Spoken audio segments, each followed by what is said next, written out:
Mike Johnson says Joe has been signing executive orders without knowing what he's signing and not remembering what he's signed. We need a thorough investigation into how this could happen. It's the biggest scandal in presidential history. Are you kidding me? Why are we just hearing about this right now? Why are we just hearing about this right now? That's insane. I mean, not that we didn't already know, because of course we knew this was going on. But why are we just hearing about it now? Let's listen to what the speaker has to say right here. I do stand by it, and I say this without any personal animus at all. I mean, in some ways, I actually kind of feel sorry for Joe Biden. I mean, he's in the twilight years of his life. He is not, obviously, has not been in charge for some time. And I know this by personal observation, and now the whole world knows it. And it's been very, very concerning to me over the last, year. Mike, we've known it. We've known it since before the man was sworn in. Everybody's known it. Anybody that has paid the slightest bit of attention to United States politics has known that Joe Biden has been gone since before he was even sworn in. Year and a half since I've had this. Can you position. tell us a story when you say personal observation? Well, I mean, it's public now because the Wall Street Journal got it and put it on the front page. But January a year ago, almost. Well, why are you not? Why didn't you tell us about this sooner? You're the speaker. You're like the third most powerful man in the country. Am I correct about that? Isn't that right? By a pecking order, he should be the third. He's the third most powerful man in the country. Correct? It's exactly a year ago. I had been asked. I became speaker in October 2023, and there were all sorts of big national security concerns and everything going on. And I started requesting a meeting with the president because I'm kind of old school. I'm a constitutional law guy. The Speaker of the House should be able to talk to the president, especially in times of great national interest and calamity. But they wouldn't let me meet with him. And his staff kept giving me excuses. This went on for like 8 or 9 weeks. I'm sorry, Mr. Speaker, he doesn't have time. What are you talking about? I'm second in line of the presidency. He has time. I need to talk to him. We had, I can't say the classified parts, but we had some big national concerns at the time that I was losing sleep over. Finally, I just went to the Hill press corps and I said, the president is not being allowed to meet with the speaker. There's a problem. So they started putting pressure on him. Long story short, they finally relented. They invited me to the White House. I show up and I realize it's actually an ambush because it's not just me and the president. It's also Kamala Harris, Chuck Schumer, Hakeem, the CIA director, everybody. And then, so I walked in the Oval and, I know what this is. They're going to hotbox the speaker on Ukraine funding. That's what it was. Why is this happening in this format?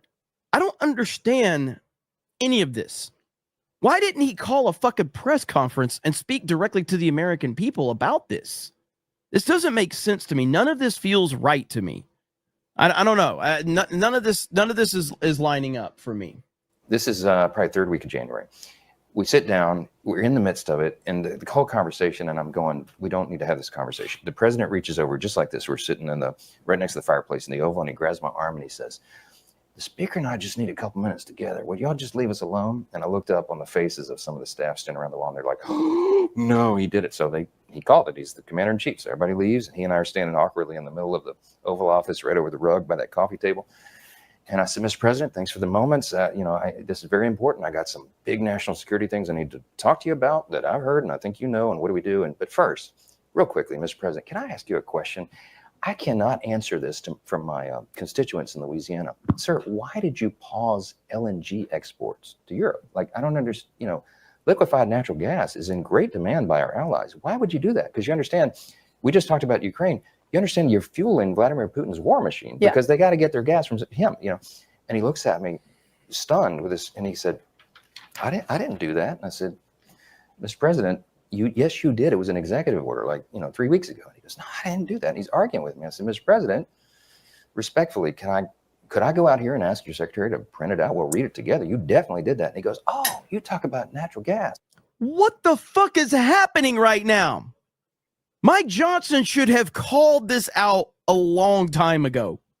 And I know Mike Johnson's part of the problem. I'm obviously aware of that. I'm just making an obvious statement that I know the information that he's giving has really set the internet in a frenzy, but I'm looking at this a little bit deeper than the information that he's giving. First of all, I'm wondering, why are you giving it in the environment that you're giving it in? And number two, why are we just hearing about this now?